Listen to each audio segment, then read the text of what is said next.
Shanu, tanatu, nomwe, sere, fumbamu, mairi, neimwe, nembiri, nenatu, neina, neshanu.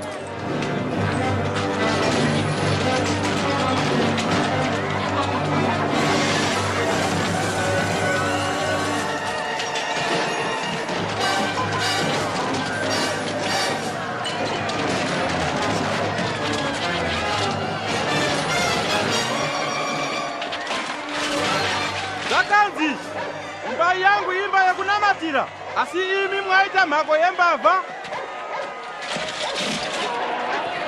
Wapinda pane zvifuyo, mumisei, mumisei.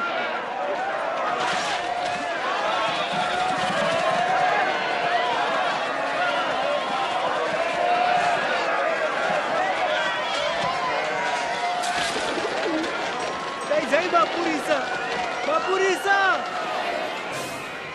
Kuzondwa kwake ngowemativi ese kwakanyanya ngekuti aitowa mambo.